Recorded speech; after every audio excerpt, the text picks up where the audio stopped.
Hello, everyone. Thank you for joining us. Today, this is the seminar series of the Teaching in the Era educational series. And we have Peter Smith, who is going to tell us more about the cyberbullying, who have experienced more than 30 years on this topic. Peter Smith is an Emeritus Professor, led the Unit for School and Family Studies at Goldsmiths University of London. And then he's still continuing his research and international collaborations. And he's a fellow of multiple societies and has received notable awards, including the Honor Doctorate from University of Vienna. His recent work includes co-leading an Erasmus grant on cyberbullying among disadvantaged youth. And he's an active member of anti-bullying networks. And today he's going to tell us his experience on the cyberbullying. Peter, experience is yours. Screen is yours. Please share your slides. So hello, everyone. I'm going to talk mainly about cyberbullying, but just a bit of context first of all about using social media generally.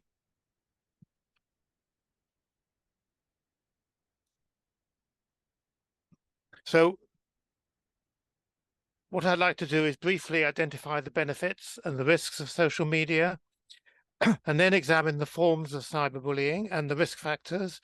And I'm going to use some examples from a project called the Blurred Lives Project, which I took part in 2 or 3 years ago, and which gathered data from pupils, adolescent pupils in England about their use of social media and risks of cyberbullying.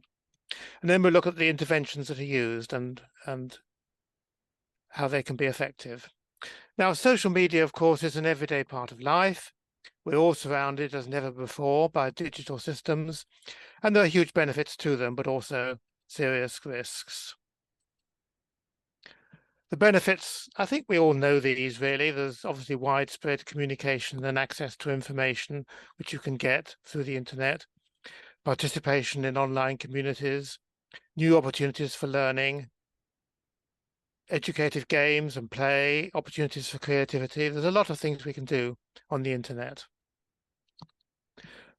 I'm going to give some main findings from a survey we did called the Blurred Lives Project, which will give some context, I think, to what we're talking about. It was a survey of 582 pupils from 5 schools in London. You can see the schools here.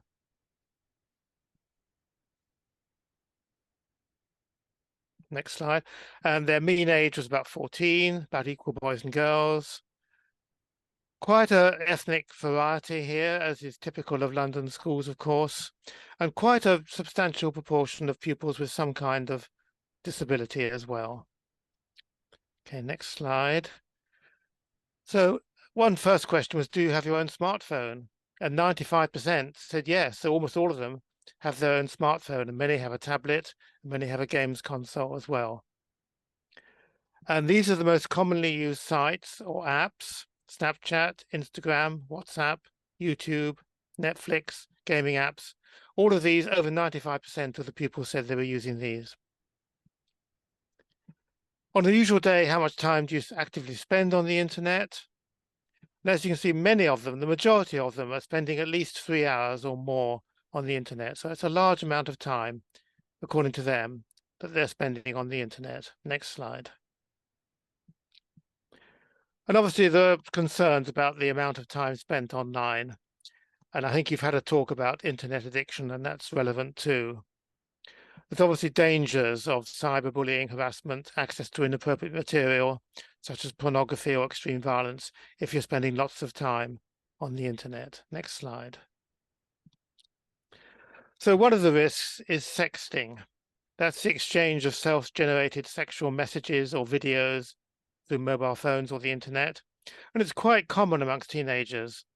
And it can be consensual, of course, but such material, even if initially shared with only 1 or 2 people, can quickly go viral. So young people need to be aware of this, the risks involved. Children are often unaware of the permanence of the information that they upload and the difficulties involved in removing compromising or embarrassing photographs, video clips, and abusive material. Next slide. Now, cyberbullying is what I'm mainly going to talk about. It's a kind of aggression, and aggression means intent to cause harm. So cyber aggression is generally taken as intent to cause harm using mobile phones or the internet. Now, when we're talking about cyberbullying, bullying refers to repeated aggressive acts against someone who cannot easily defend themselves, or systematic abuse of power, perhaps. So cyberbullying could be taken as an aggressive, intentional act carried out by a group or individual using mobile phones or the internet repeatedly and over time against a victim who cannot easily defend him or herself. Next slide. So there's a contrast here between what we call traditional bullying and cyberbullying. Traditional bullying is what we were all used to before the internet got going, really. It was in the playground, could be physical, as you see in that top left picture, or verbal. Could be social exclusion, as you see in the top right picture, or rumor spreading. And then we have what's called cyber or online bullying using mobile phones or the internet. Next slide. Now, cyberbullying is different from traditional bullying in several ways. It does depend on some degree of technological expertise, especially when we look at the types of cyberbullying in a little while. It's primarily indirect rather than face-to-face. There's some invisibility of those doing the bullying, so the perpetrator doesn't usually see the victim's reaction, at least in the short term. The variety of bystander roles in cyberbullying is more complex, and we'll talk about bystanders and defenders more later on. But in cyberbullying, you could be with the victim, you could be with the perpetrator, or you could be with neither of them and just seeing what's happening on some website. The breadth of the potential audience is increased. Traditional bullying is just a relatively small audience, perhaps in the school playground. But of course, on the internet, it could be hundreds of people.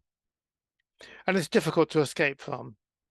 Traditional bullying, school bullying, you get away from it when you come home, you get away from it in holidays and the weekends.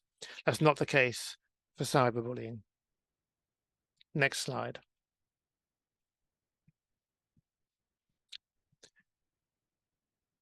Now, the challenges in defining cyberbullying, which are perhaps mainly the concern of researchers, but maybe of some interest too.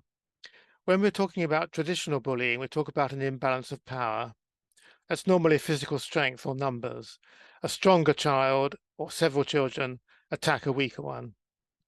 That's not so obviously the case in cyberbullying, but there are aspects such as ICT skills and also anonymity. Anonymity gives a kind of imbalance of power, if you like. If you don't know who's attacking you, it's difficult to defend yourself.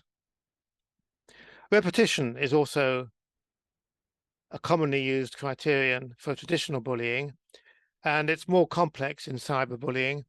A single perpetrator act could be viewed or passed on many times by others. So it's the different aspects of repetition in cyberbullying. And in fact, Sri Bauman and some other researchers have suggested we really talk about cyber aggression rather than cyberbullying. And in practice, that's what many studies actually measure, cyber aggression. Next slide. Now, cyberbullying or cyber aggression, the origins are before 2000, but most press reports and awareness of the issue date from this century, date from around 2000 onwards, starting with text message bullying, which now seems perhaps rather simple. Of course, now there are many forms of cyberbullying, which we'll see shortly. Next slide. So here are some of the kinds of cyber aggression or cyberbullying: attacks and threats, denigration, flaming, that's online verbal fights, cyber stalking, persistent online intimidation, exclusion from an online group, masquerade, that's pretending to be someone else to send or post material to damage someone, outing, that's sharing embarrassing information or images of someone, as we talked about, for example, in sexting just a moment ago, putting up false profiles, distributing personal material against someone's wishes, a whole variety of things here. Next slide. Here's a typical questionnaire that's been used to assess the prevalence and nature of cyberbullying. It comes from two Italian researchers, actually, Tiziana Pozzoli and Gina Cagrini. And they asked these questions of pupils. 4 of them are about if they've taken part in cyberbullying. 4 of them are if they've been victimized in a cyber way. So, for example, I threatened or insulted someone using the internet or the phone. I excluded someone from an online group to make him or her feel bad, and so forth. Or else someone created an online group in which people made fun of me, the victimization ones. These are answered on a 5-point scale. 1 is never, no, this never happened to me. 2, 3, 4, and up to 5, it's almost always happening to me. Next slide. This scale is interesting as it also has scales for cyber defending and cyber passive bystanding. And we'll talk more about the role of defenders later on. But for example, cyber defending, I was included in an online group to make fun of someone, but I defended him or her. Or passive bystanding, I received embarrassing pictures or images of someone, I saw them, but I did nothing because it was not my business. So 2 ways in which bystanders might react. 1 is defending and 1 is just being passive. So that's an example of a questionnaire here, measuring these kinds of behaviors in young people. Next slide. Now, going to the Blurred Lives project, which was with 14 to 16-year-olds, pupils in London. Just to give an idea of numbers here. Did you have any nasty or unpleasant experiences or things happening to you on the internet? About 30% said yes. Have you seen or heard of any nasty or unpleasant experiences or things happening to someone you know well on the internet? Nearly 40% here saying yes. And have you yourself done any nasty or unpleasant things to someone on the internet? About 15% admitting to that. So quite substantial minorities of pupils here who've experienced it themselves or heard it happening to someone they know well, or indeed done it themselves. Next slide. And then we asked them in an open-ended question, what kind of thing happened to you? If you did say yes, what happened? And many of the responses are just short, 1 or 2 sentences, like being called names and threatened, strange men trying to talk to me, rude comments like you're fat and ugly, someone told me to kill myself. Pretty horrible experience, actually. And some of them are much more detailed descriptions. So I won't read out all these, but I'll perhaps read out the one at the bottom. I'd received horrible messages telling me to jump off a bridge because no one wanted me here. My number was given out to many people I didn't know. They'd send me horrible messages and keep phoning me. They'd make fun of me and call me horrible things. They'd also make fun of my sexuality. So these and the other examples, they're clearly horrible experiences happening, and they certainly could be justified by the term cyberbullying. Next slide. And these are examples of indirect experiences, knowing someone else who's experienced something bad. Again, I'll just give you a minute to just look at this.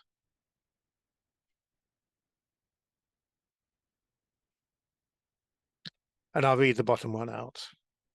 A group of students were making fun of a girl whilst pretending to be her friend. They'll consistently hack into her social media account and post cruel things. They'll call her a plethora of unpleasant words, such as ugly, slut, whore, disabled, fat. Again, horrible experience. Next slide. And then we saw that 15% of them admitted to doing something nasty to someone else. I threatened to hurt girls who were sending death threats to my sister.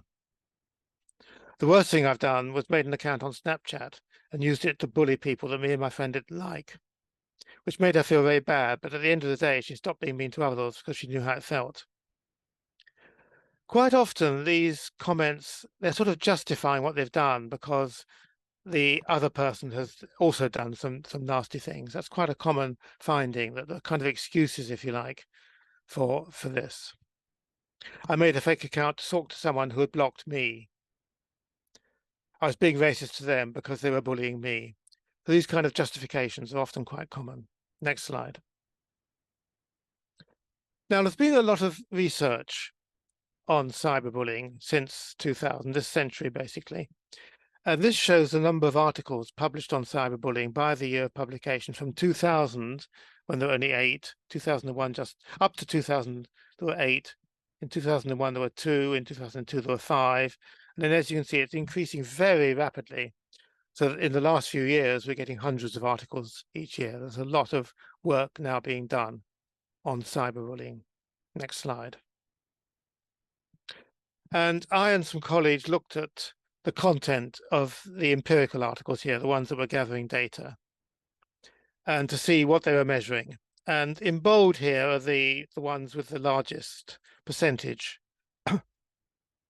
So lots of them are looking at prevalence rates, and we'll look at that in a moment. Many of them are looking at gender differences, and many of them are looking at predictors of involvement. What else predicts the involvement in cyberbullying apart from gender and age, perhaps? And then the outcomes of involvement. What are the effects of cyberbullying? And we'll look at that as well. Okay, next slide. So let's first look at prevalence rates. Most studies have used questionnaires like the one I showed you, self-reports, asking children themselves, have they been cyberbullied or bullied?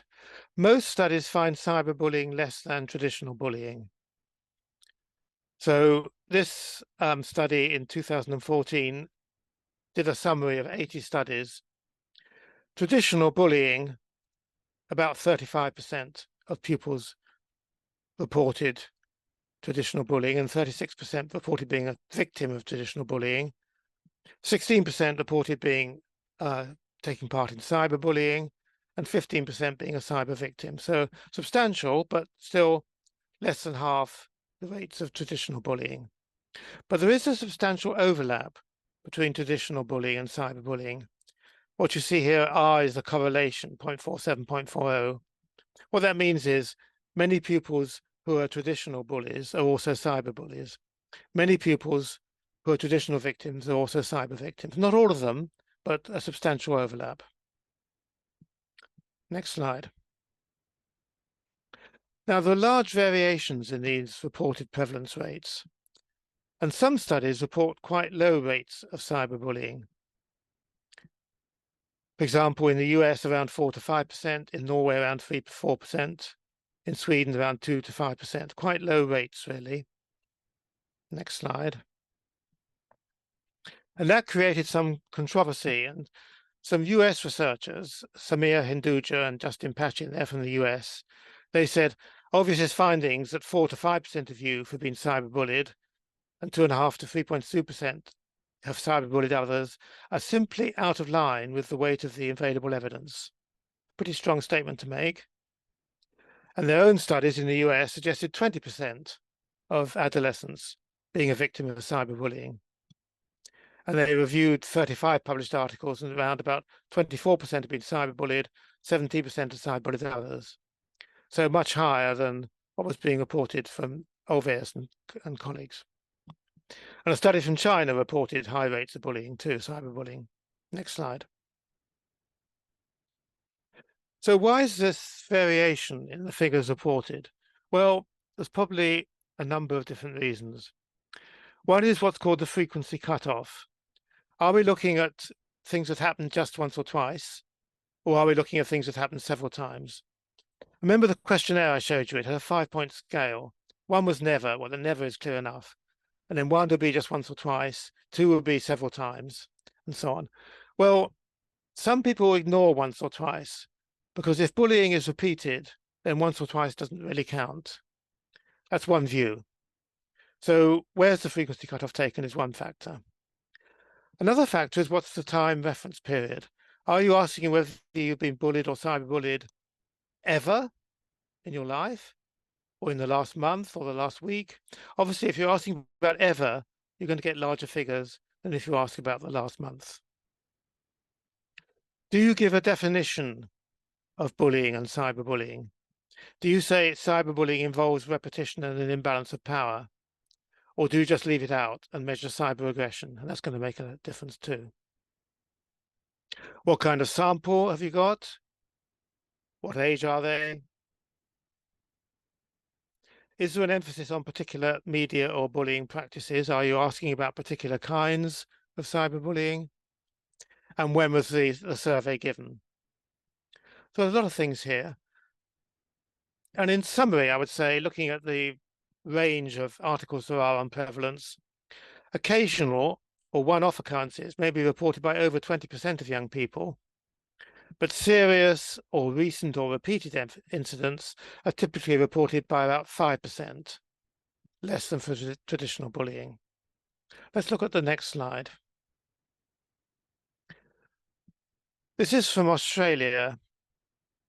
Large number of pupils, many schools, different kinds of being cyberbullied. So they ask, have you been sent threatening emails?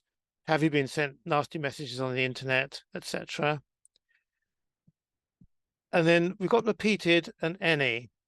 So any is, does it ever happen to you? Have you ever had a threatening email? And repeated, have you had this several times? Now, as you can see, the figures for repeated are less, naturally enough, than for any.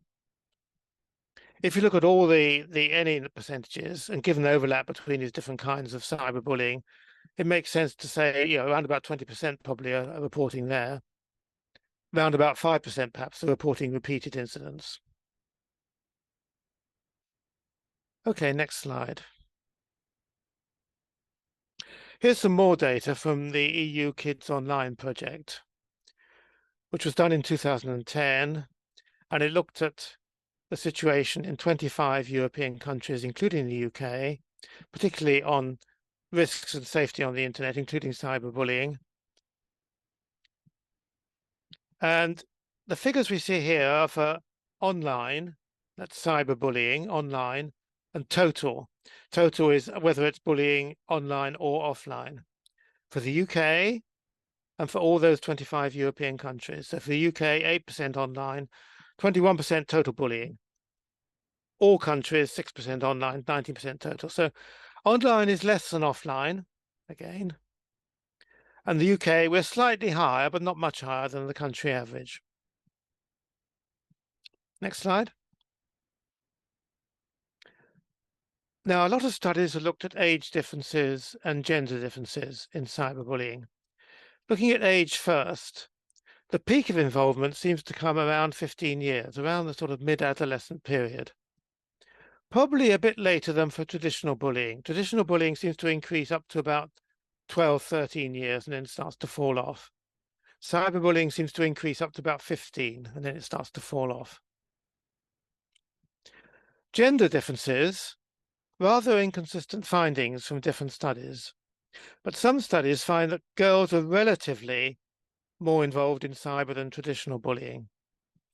Let's look at this data from Sweden some years ago, where we got percentages for TRB is traditional bullying, TRV is traditional victimization, CYB is cyberbullying, CYV is cyber victimization for boys and for girls. These are percentages. So first of all, figures for traditional are higher than for cyber. That's a common finding. But second, look at the gender difference. For traditional bullying, boys are nearly twice the rate for girls. That's a very common finding. Traditional victims about the same. But cyber, girls are more involved than boys. As cyber victims slightly, but as cyber victims very prominently. And that's a not uncommon finding, that girls seem to be more involved in cyber bullying and victimization than they are in traditional. Next slide. And a study by Bartlett and Coyne also found this, especially up to early adolescence, girls more involved than boys, although later on, not so much. And it may depend on the type of cyberbullying, because girls tend to be more interested in social networking sites. And quite a lot of cyberbullying happens in social networking sites, especially nasty rumors and social exclusion. Boys tend to be more involved in online gaming, where different kinds of cyberbullying can happen too. Girls may be relatively more interested in reputation damage as a means of bullying, and cyberbullying is a particularly easy way to damage someone's reputation. Boys are more involved in demonstrating physical strength, really, as in traditional bullying, but girls more involved in reputational damage might explain why they're relatively more involved in cyberbullying. Next slide. Now, there are plenty of other studies on predictors of involvement, who gets involved in cyberbullying. Involvement in traditional bullying, many studies, we saw the high correlations earlier, but also involvement in other antisocial behaviors. They predict cyberbullying. Time spent on the internet, having more advanced internet skills, and using risky social network practices. These have all been found to predict cyberbullying. Next slide. Now, another kind of predictor is lack of empathy. Empathy is understanding the feelings of someone else. And if you understand someone else's feelings and hurt, you probably don't want to hurt them so much yourself. And many traditional bullies have a lack of empathy for their victims. Victims don't lack empathy, but traditional bullies do. What about cyberbullies? People have talked about something called the online disinhibition effect. Remember that the cyberbully can't see the victim or his or her reactions, not normally anyway.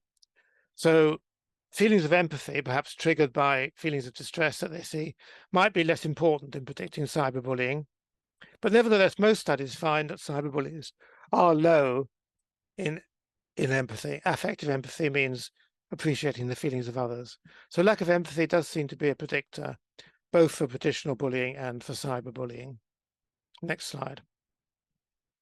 And a related characteristic is called moral disengagement. Moral disengagement, a process by which someone can bypass the normal kinds of reasoning which would hold us back from severely hurting another person.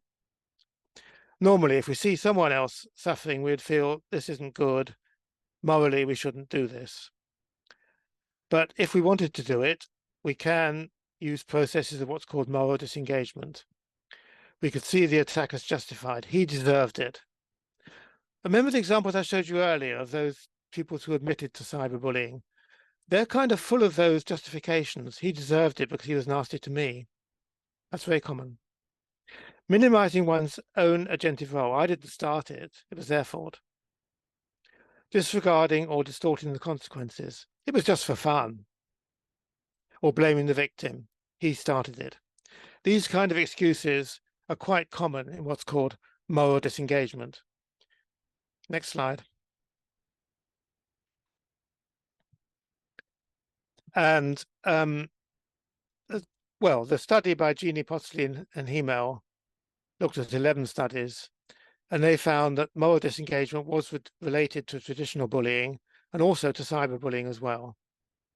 The associations are similar for boys and girls and are stronger for adolescents compared to younger children. So especially for slightly older children, moral disengagement does seem to be used quite a bit by those who are doing cyberbullying as well as traditional bullying. Next slide. Another predictor looked at is personality. And several researchers have looked at what's called the dark triad. The dark triad are three rather negative personality traits. Machiavellianism, that's cold, manipulative behavior. Narcissism, that's a sense of entitlement and superiority. And psychopathy, that's impulsive, thrill-seeking, low empathy, low anxiety kind of behaviors.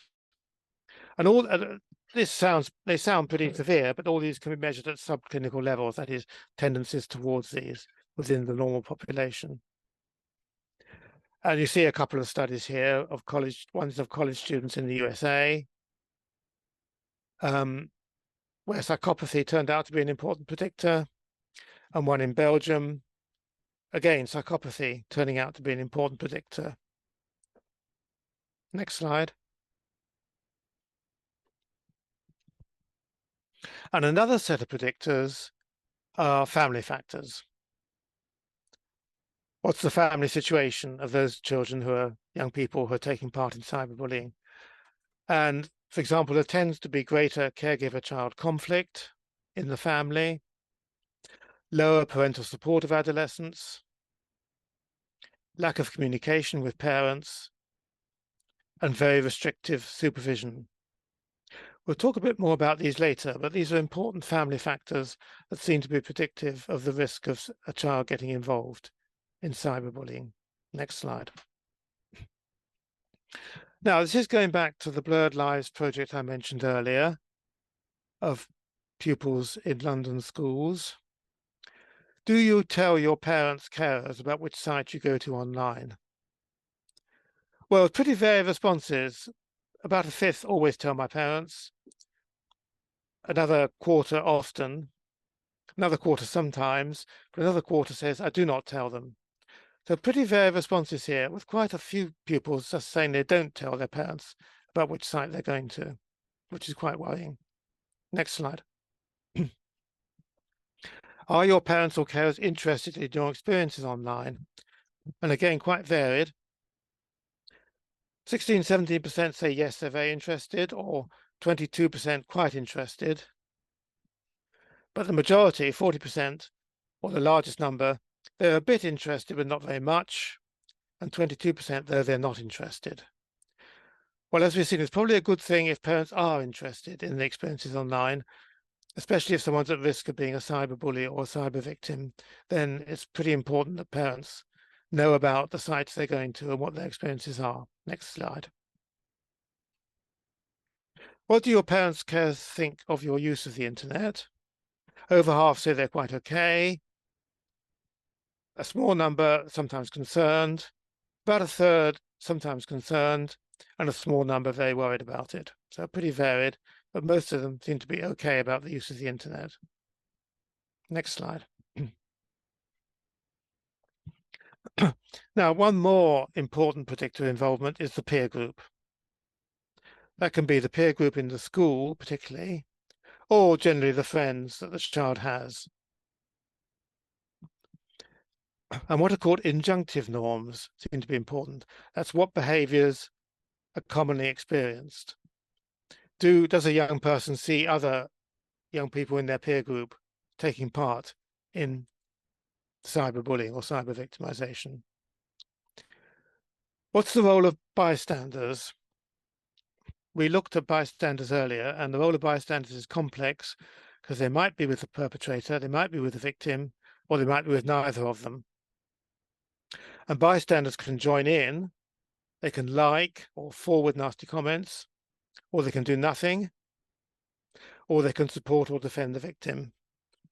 And we saw earlier in the Potterly and Genie questionnaire how they're measuring both the defending kind of bystander role and also the doing nothing kind of bystanding role.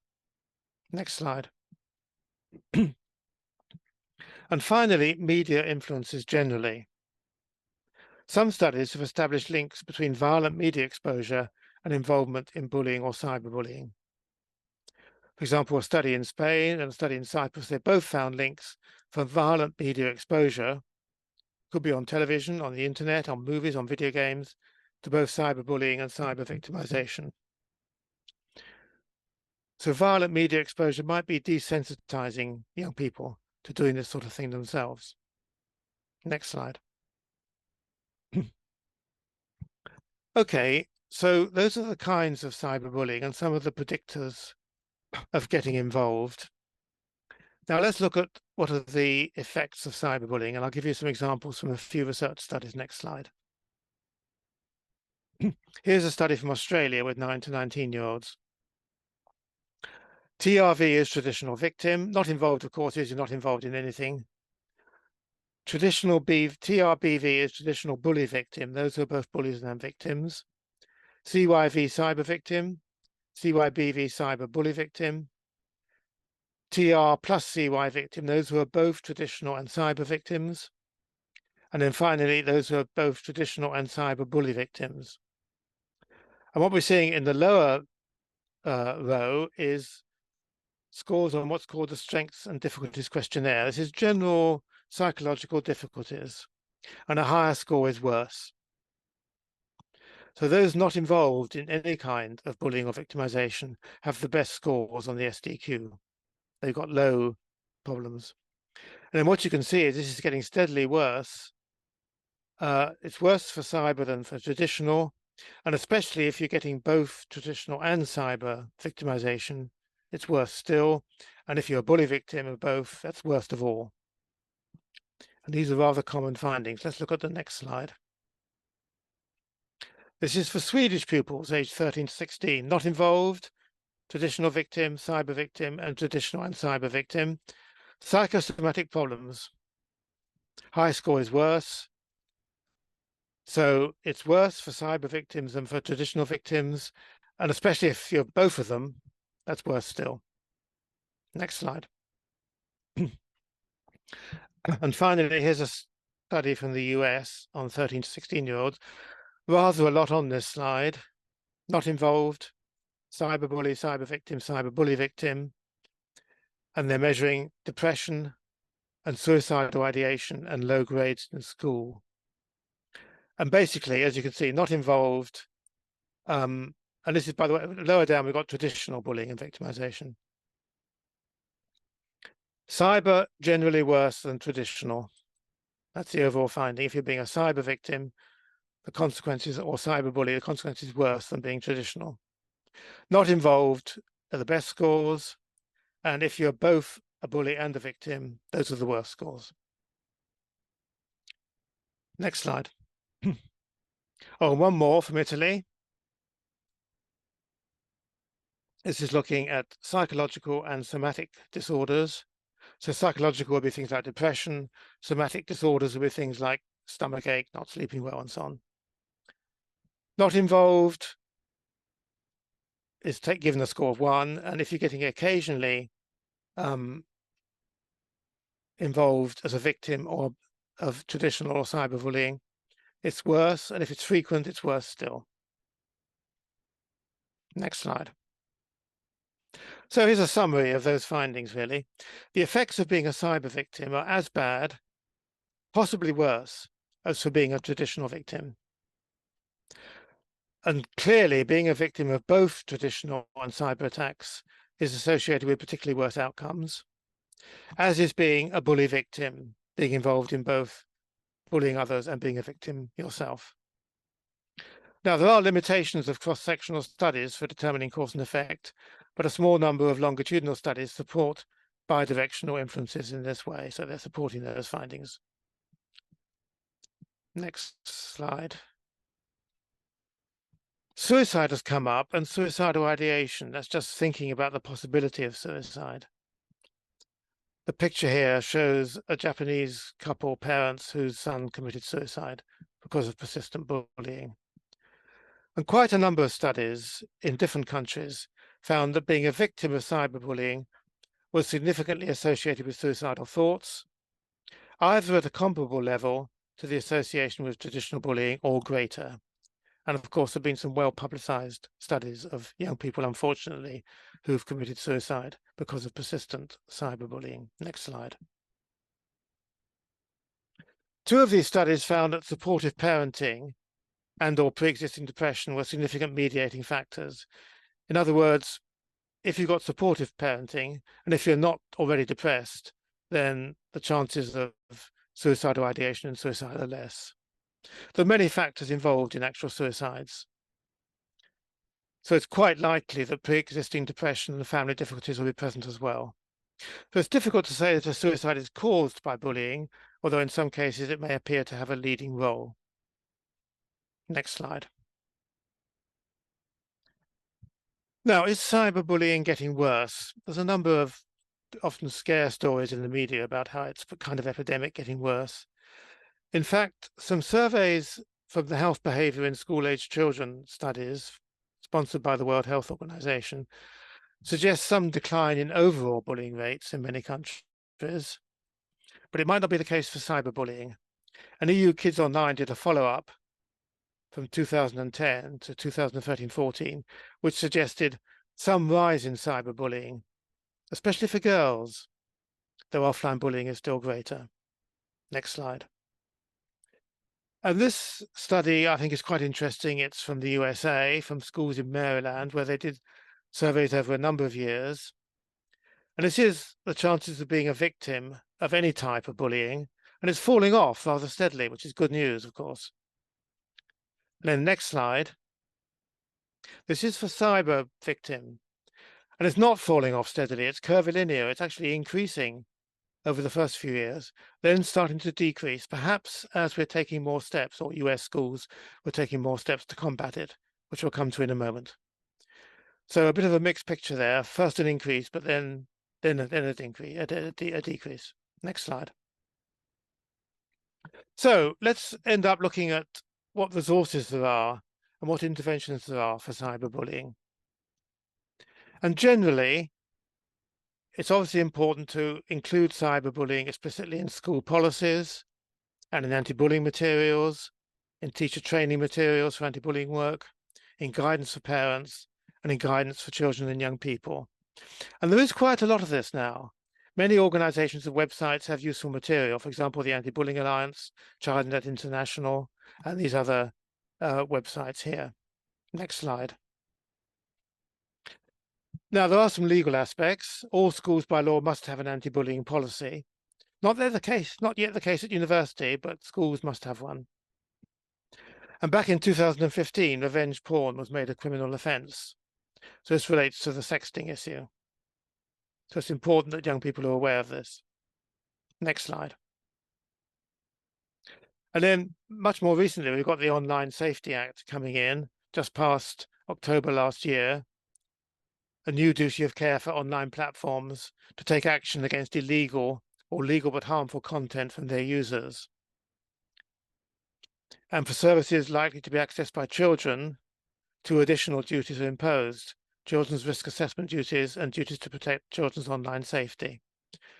There's been quite a lot of discussion of this law, and some people have been concerned about the impact on free speech, as it were, and legitimate criticisms and so on. But on the whole, I think those concerned with children's safety and internet safety have been supportive of this law coming into effect, at least to see, I think, how effective it's going to be. Next slide. Now let's look at some of the individual coping strategies that pupils might use if they find they're being cyberbullied. Passive acceptance, that's failing to inform anyone. That's not a good idea. The cyberbullying is going to go on probably. Similarly, avoiding the situation. Also, retaliating could be inappropriate and potentially dangerous. So these are not recommended coping strategies. What is recommended are social coping and cognitive coping. So social coping is seeking help from friends or family or staff or peer supporters, getting help from other people who can perhaps reassure the young person. Firstly, they're not alone in this. This is not so unusual, but they've got friends to be with them. And in cognitive coping, responding assertively, analyzing the bullying episode and the bully's behavior, thinking about how best to respond, not just retaliating. Next slide. Here's some data from the Blurred Lives Project about, did you tell anyone? If you'd had an unpleasant experience on the internet, did you tell anyone? Well, about 16% didn't tell anyone, but quite a lot did. And here's a variety of people they've told, especially friend or friends. Next slide. And quite a lot of them found it helpful. Not everyone, unfortunately, found it helpful. But still, a majority are finding it at least a bit helpful, if not quite or very helpful. And it's generally recommended to tell someone and to seek help if this is happening to you. Next slide. Now, regarding interventions for cyberbullying more generally, what can be done by schools and tech companies and so on? General empathy training and modifying beliefs supportive of aggression, something for schools perhaps. Specific guidelines for internet behavior, and developing strong and positive parent-adolescent bonds. That relates more to the aspect of family predictors of bullying. We saw how family factors can be important. Concerned involvement without being overly restrictive. Not an easy path for parents to take always, but it looks like the best thing is to be involved in what your children, young people are doing on the internet, what sites they're going to, what experiences they're having, without being overly restrictive on top of them, because adolescents are not going to like being restricted too much. So it's a matter of being involved, but not taking it too hard, as it were. Training for teachers too. Teachers need to be brought up to date with the recent kinds of cyberbullying and what can be done about it. Next slide. Now, there are quite a lot of interventions to try and prevent school bullying generally. And we know that there's a considerable overlap of involvement in offline and online bullying. So some school-based programs, although they mainly target traditional bullying, have been found to impact positively on cyberbullying as well. There's a program in Austria called the Social Competence Program. It's mainly focusing on social skills, both online and offline. And there's one in Finland called Kiva, which has been perhaps the most successful anti-bullying program, which focuses on education in the classroom, also using virtual learning, where pupils go onto a virtual learning environment and see what they might do to help a victim of bullying. So a lot of emphasis on onlookers and bystanders, and also on peer supporters. Selected pupils in classrooms are trained to be peer supporters to comfort and support victims of bullying.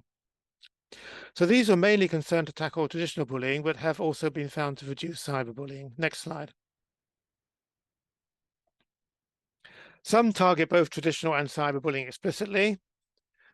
There's one in Italy called No Trap, which has been developed now into the 4th version and has really been quite successful. Again, a lot of emphasis on peer supporters in this one.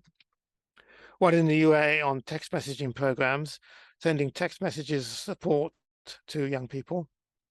And in the UK, there's been work on what's called CATS. That's cross-age teaching zone intervention. And that's, I think, an interesting one. It's where slightly older pupils work with younger ones to give them skills and information on dealing with bullying and cyberbullying. So, for example, 13 or 14-year-olds work with 12-year-olds. And of course, 12-year-olds, for example, really look up to 13 or 14-year-olds. 13 or 14-year-olds have some more experience of dealing with it and can provide useful information to a kind of receptive audience of younger ones. So that's the cross-age teaching zone intervention, which so far has again been found to be quite useful for both traditional and cyberbullying. Next slide. Finally, some programs mainly target cyberbullying. One in Australia, one in Germany, one in the Netherlands, one in Spain, mainly focusing on skills and using the internet, how to use the internet carefully, using privacy settings, what to do if you're being cyber victimized and so forth. Next slide. Quality circles is something we used in the Blurred Lives project. And quality circles are classroom-based problem-solving groups, which have a set of procedures to follow. Getting information, deciding what's best to be done about something such as cyberbullying, and presenting conclusions. So it can be used for many purposes, including bullying and cyberbullying. And we wrote up about this in terms of using it in a secondary school. And we found that pupils suggested a range of solutions to bullying and cyberbullying. They presented it to staff and it was useful. And we use this in the Blurred Lives project with some success. So quality circles is something that schools might consider in this area. Next slide. And I said I'd say more about the role of peer supporters. This has been used, for example, in the Kiva project in Finland a lot, where volunteer students are trained to take action to support victims, whether it's traditional bullying or cyberbullying. They can offer helplines with practical tips. They can monitor websites and blogs and report bullying behavior. They can challenge it where appropriate. They can heighten awareness of the issue. So there's a lot that peer supporters can do. Next slide.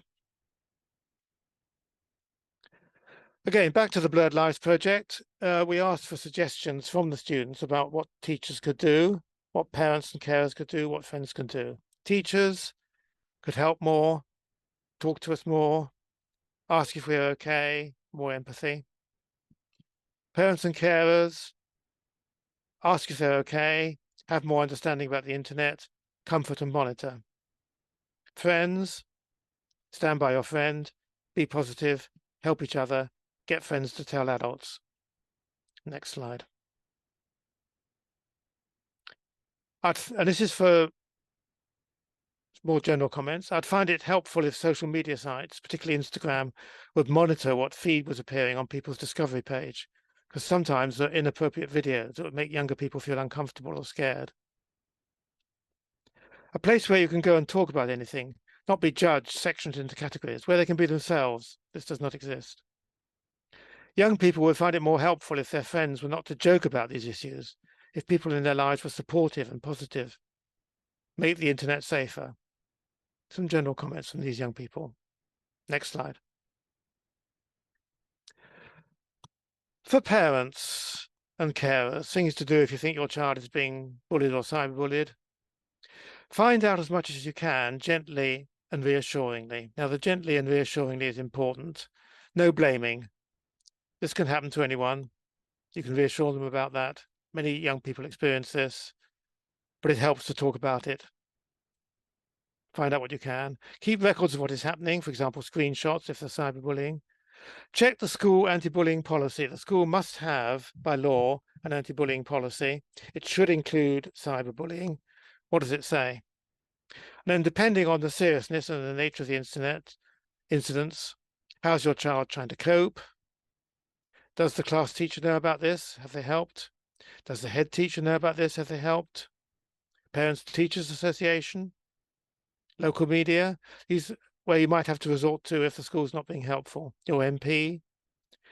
The Anti-Bullying Alliance is a very helpful resource. Go to their website.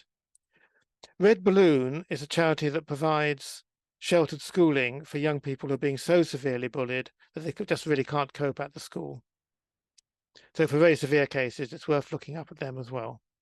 Next slide. So I'm going to wind up now. Obviously, there are benefits, but also risks of internet use. The study of cyberbullying built on previous research tradition in bullying, but there are definite issues around how we define it. There are similarities and differences to traditional bullying. Types are changing rapidly. It's not declining like traditional bullying is. Doesn't mean necessarily it's going up hugely, but it's not declining in the way that traditional bullying apparently does seem to be. There's a lot of research on predictors of involvement, and we discussed a number of those, including parents, peer group, mass media. There are many negative correlates of involvement, as much or maybe more than for traditional bullying. These are things, both somatic complaints, psychological complaints. And there's some guidance and interventions. These need more development and evaluation, but there is a lot available and many helpful websites actually for people to go to, as I've mentioned. Okay, I shall stop there and see if there are any questions. Thank you very much, Peter. And we have a couple questions for you. First of all, before moving on to the other questions, what age do you think we should start increasing awareness of cyberbullying in kids? Well, quite young now, because as we know, younger and younger children are using the internet, getting mobile phones and so on. So even in kindergarten, I think it's not too early to start introducing these things. Yeah. And I mean, the other things about, the gender differences you mentioned, the girls being more bullier than the boys when the age is getting. I mean, why do you think it is the case? I mean, what is encouraging girls be more in the Okay. internet? Yeah. Well, one factor is the interest in social networking sites. Girls seem to be more interested in social networking sites than boys are. Boys are more interested in gaming, but social networking sites, there's a lot of cyberbullying going on there, because it's obviously a place where you can spread nasty rumors, where you can exclude others and so on. So that's one thing. Okay. Yeah. The other thing is that girls seem to be more interested in reputational damage. If you want to hurt someone, if you want to bully someone, if you're a girl, reputational damage is a good way of hurting someone else. If you're a boy, not so much. It's more showing you're physically stronger. And that's something for the playground. Okay, thank you.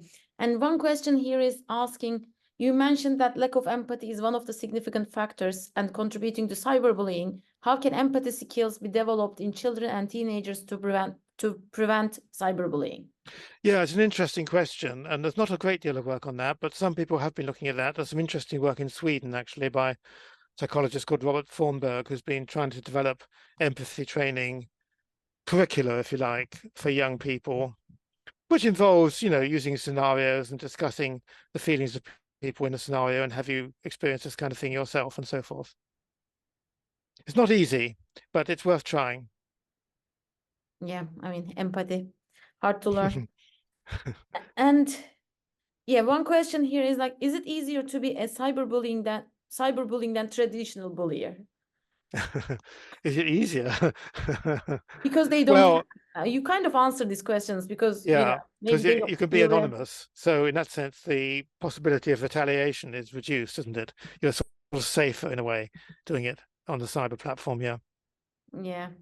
And about the act you mentioned, the Online Safety Act, Mm. I mean, it is not, I mean, we don't hear much about it.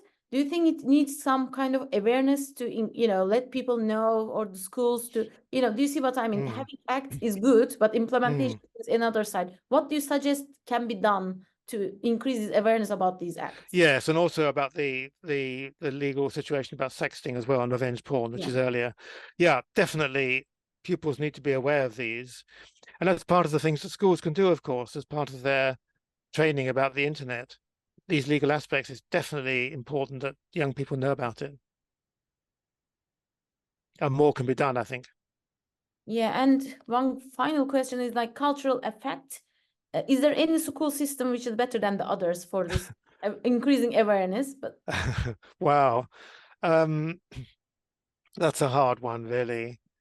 There's some good work taking place in Italy. I mentioned the No Chat project, which is into its 4th revision now, and it's being used quite widely. And I mentioned the work in Finland. In Finland, they have the Kiva project, which was developed for traditional bullying, but has been found to work well for cyberbullying too. And that's been rolled out across the country quite widely. So probably the majority of schools in Finland now use the Kiva project.